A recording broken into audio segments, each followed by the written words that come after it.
Chikule kule Tarawe manza Mungu mandi sare Ende futandi nyare Tena na te Tupa zotangira Kozo pezi sira kave kushimanyira Saka chimbo mbira ikutimanyira Kwato yenda isusu toshizivira Ngoma changoramba tichiparura Tungu mchitinde shikutambura Chikule kule mtarawe manza Nini ndakanyanya Yava long time chimuti chakatorwa Iko zino kwedu ndiko kwa chakagara Tina mansife tatenga kundenza Mira uone takurova manam Yava long time chimuti chakatorwa Iko zino kwedu ndiko kwa chakagara Tina mansife tatenga kundenza Mira uone takurova manam Zuwa nezuwa tino shingirira Gomaririre tino mira mira Na mansife tichashika kure Masashi hariko atikundikane Tuziziwa variko vachatipisa Asika variko vanosimbisa Tunguramba takafokasa netarenda Vanorwadziwa isusu atiterere Chikule yava long time chimuti chakatorwa Iko zvino kwedu ndiko kwachakagara Tina mansife tatenga kundenza Mira uone takurova manam Yava long time chimuti chakatorwa Iko zvino kwedu ndiko kwachakagara Tina mansife tatenga kundenza Mira uone takurova manam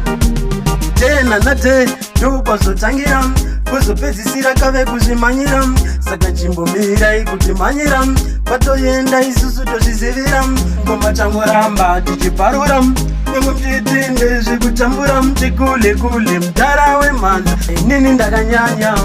Yava long time chimuti chakatorwa Iko zvino kwedu ndiko kwachakagara Tina mansife tatenga kundenza Mira uone takurova manam Yava long time chimuti chakatorwa Iko zvino kwedu ndiko kwachakagara Tina mansife tatenga kundenza Mira uone takurova manam Zuwa nezuwa tinoshingirira Gomaririre tinomira mira Na mansife tichasvika kure Masashi haripo atikundikane Tuzviziva variko vachatipisa Asika variko vanosimbisa Tunguramba takafokasa netarenda Vanorwadziwa isusu atiterere Chikule yava long time chimuti chakatorwa Iko zvino kwedu ndiko kwachakagara Tina mansife tatenga kundenza Mira uone takurova manam Yava long time chimuti chakatorwa Iko zvino kwedu ndiko kwachakagara Tina mansife tatenga kundenza Mira uone takurova manam Yava long time chimuti chakatorwa Iko zvino kwedu ndiko kwachakagara